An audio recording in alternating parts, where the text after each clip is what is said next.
कौन सी हमारी माए बहनें हैं, कौन से हमारे गार्जियन है जो 27 लाख में अपनी बेटी के लिए देखो चपरासी का नौकरी खरीद के लाते? ये सवाल है। कौन सी हमारी दीदी है जो 27 लाख रुपया खर्चा करके अपने बेटे को एक दरोगा बनाएंगे? है हिम्मत क्या? इसलिए अगर हम लोग सरकार में आते हैं तो इस राज्य में नियमित परीक्षा होगा। नियमित मतलब अभी जेपीएससी की बात करें, राज्य की सबसे बड़ी नौकरी की परीक्षा, साल कितना 24, जेपीएससी कितना हुआ है? ये जो हो रहा है अभी कितना? अरे काहे 11, हम 8 बोलेंगे, एक बार में 4 को काहे मानेंगे? मतलब 6 के बाद 7, 8, 9, 10 आप बोल दिए दिन को। वो कहते हैं ना कि राजा ने कहा रात है, मंत्री ने कहा रात है, संतरी ने कहा रात है, रानी ने कहा रात है, जनता ने भी कहा रात है, जबकि ये सुबह सुबह की बात है। तो आपने कह दिया 11 जेपीएससी मान लेंगे, क्यों मानेंगे? 6 जेपीएससी, 7, 8, 9, 10 4 बार में आप 1 जेपीएससी लिए, एक टर्म में 4 को, अभी 252 सीट से क्यों मानेंगे? 1200 सीट देते हम मानते, 1200 सीट देते हम मानते। इसीलिए 7 और ये 8 जेपीएससी, साल कितना 24, यानी एक साल में 1 जेपीएससी होना चाहिए। क्या गलत बोल रहे हैं? जेपीएससी का मतलब क्या है? पढ़े लिखे नौजवान बताएं, एक साल में 1 जेपीएससी। इसलिए ये तो तय रहेगा कि परीक्षा नियमित होगी और फ्री और फेयर होगी, कदाचार से मुक्त होगी, और जो लोग कदाचार में पकड़े जाएंगे, अभी थोड़ा नया नया नियम कानून आया, शब्द का थोड़ा पाबंदी है, जो लोग पकड़े जाएंगे वो कितना बड़ा वीआईपी काहे ना रहे, गजाड़ में फेंक देंगे। और आज आपको फिर से कहेंगे, अगर झारखंड को बदलते हुए देखना चाहते हैं तो हम नहीं कह रहे हमारे लड़कों को, आप जिसको भी एमपी एमएलए सीएम बनाइए वो रिस्की होना चाहिए, रिस्की होना चाहिए। अगर वो रिस्की नहीं होगा, अगर उसमें अपने परिवार की चिंता होगी, जान का डर होगा, तो लिख के बोलते झारखंड नहीं बदलेगा, नहीं बदलेगा भैया।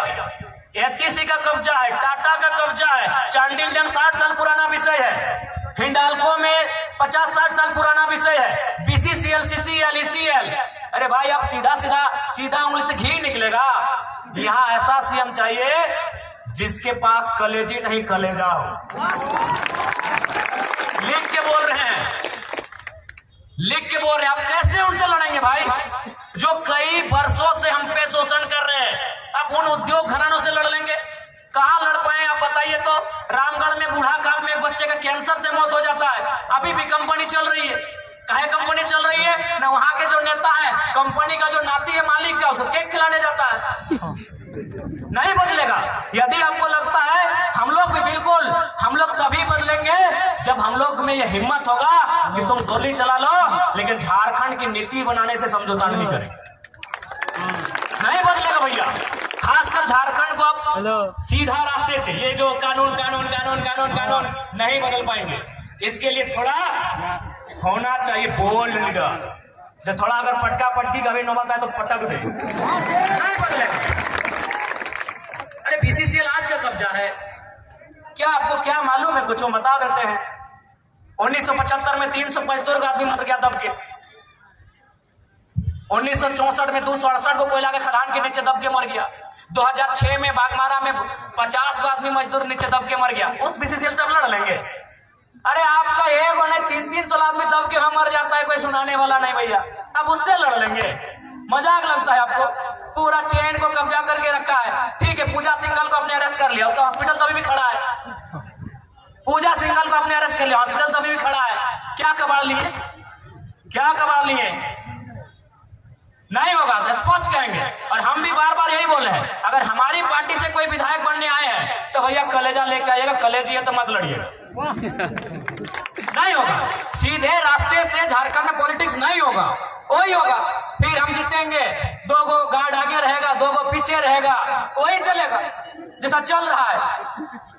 4 गो फार्म हाउस रहेगा, 1 गो घरवाली रहेगी, 2 गो बाहर वाली रहेगी, यही चलेगा। इससे ज्यादा नहीं बदलेगा। लिख के बोल दे रहे हैं, अगर कलेजा है तो ही बदलेगा। और विश्वास कीजिए हम लोग बदलेंगे। एक छोटा सा उदाहरण देते हैं। चंद्रपुरा में प्लांट है, सिटीपीएस उसका नाम है। वहां एक प्लांट आया, नया कंपनी आया, रैयत लोग डिमांड किया कि जमीन हमारा तो दिया है, नौकरी हमको चाहिए। आपको भी मालूम है अगर कंपनी और ग्रामीण के बीच झगड़ा होता है तो पहले क्या होता है, 353 का केस होता है, सबको मालूम है। यदि झारखंड के लोग जमीन के बदले नौकरी मांगे तो पहले पुलिस जाती है और 353 का केस होता है। वहां भी यही हुआ, लेकिन वहां एक काम नया हुआ। क्या हुआ पता है? मैनेजर ने कहा कि ठीक है 21 लड़कों पे केस किए हैं, अभी केस को होल्ड कीजिए, 4 तारीख को वोट का रिजल्ट आएगा, अगर जयराम महतो एमपी बन के आया तो केस वापस कर लीजिएगा, नहीं तो बवाल कर देगा। ये फेंक नहीं रहे, पता कर लीजिएगा, चंदनपुरा का प्लांट सामने है, बोकारो जिला में पड़ता है। और जैसे ही हम 4 तारीख को चुनाव का रिजल्ट आया, चुनाव में हमारी हार हुई, केस 5 तारीख को तेनुघाट ट्रांसफर हो गया। बदलने आए हैं, मौका तो दीजिए ना। चुनाव लड़े थे तो हालत खराब था कि नहीं अभी केस मत बढ़ाइए, जयराम महतो जीत गया तो पता नहीं क्या करेगा। रामगढ़ में 2 फैक्ट्री है, बोलिएगा तो मजदूर लोग को लाके आपके सामने भाषण भी दिला देंगे। उनको बोला कि आप जाइए गिरिडीह लोकसभा, जबकि उन्होंने कहा कि नहीं सर हम लोग तो हजारीबाग लोकसभा के हैं, हमारा वोट भी हो गया है, क्योंकि हजारीबाग में 20 तारीख को वोटिंग था। हमारे नेता संजय जी भी आए हैं। उनको कहा कि नहीं आप गिरिडीह जाइए, गिरिडीह में आपके रिश्तेदार हैं, उनके घर रात रहिए और सुबह बोल के आइए कि जयराम महतो को वोट नहीं देना है, नहीं तो नौकरी में नहीं रखेंगे। कंपनी वाला लोग बोला कहा मालूम है न, उनको भी मालूम है कि जीतेगा गिरिडीह से, लेकिन हुड़का जब हजारीबाग में भी आके कर सकता है, ये जिगर रखता है। तो देखिए स्पष्ट कहेंगे, ये जो सिस्टम चल रहा है, इस सिस्टम से ना राज बदलेगा ना राज की तकदीर बदलेगी। इस सिस्टम में जब तक निर्मल जैसे नेता नहीं आएंगे, इस राज को नहीं बदल सकते हैं, आप नहीं बदल सकते। अब वो आपको तय करना है, वो आपको तय करना है, ये राज्य आपका है। हमने अपने 2 साल का एक्सपीरियंस आपको कहा, बकायदा हमने कोयलांचल और कोल्हान में क्या काम मालूम है, हमने कोयलांचल और कोल्हान में तो वोट देने का बात ही नहीं किया। हम बोले नहीं हम लोग यहाँ तो विधायक संसद बनने का बात ही नहीं करेंगे।